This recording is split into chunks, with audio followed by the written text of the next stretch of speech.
ევროკავშირს სურს ცენზურა გამოიყენოს ჩვენი დემოკრატიის დასაცავად. სწორედ ამას გულისხმობს ჩვენი პრეზიდენტის ურსულა ფონ დერ ლაიენის ბოლო ინიციატივა. შეიქმნას დემოკრატიის ფარი ისეთი მექანიზმებით, რომლებიც პირდაპირ ეწინააღმდეგებიან სიტყვის თავისუფლებას. ფონ დერ ლაიენი გეგმავს გააძლიეროს სანქციები ცალკეული პირების მიმართ, მხოლოდ მათი შეხედულებების გამო, თუ მიიჩნევს, რომ ისინი დეზინფორმაციას ავრცელებენ. გარდა ამისა, პრეზიდენტი ცდილობს სოციალური მედიის მოდერაციისთვის მეტი ძალაუფლება მიანიჭოს ფაქტ-ჩეკერებს, რაც სხვა არაფერია თუ არა მიკერძოებული ადამიანების გავლენის გაზრდა. მე მჯერა, რომ უნდა მივყვეთ პაველ დუროვისა და ილონ მასკის გზას. ინტერნეტში სიტყვის მეტი თავისუფლების უზრუნველსაყოფად.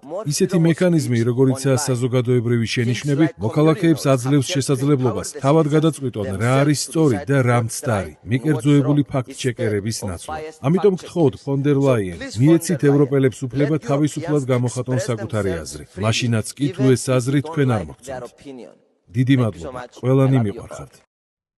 გამოიწერე და გაიგე ამბები ლიბერალური ცენზურის გარეშე.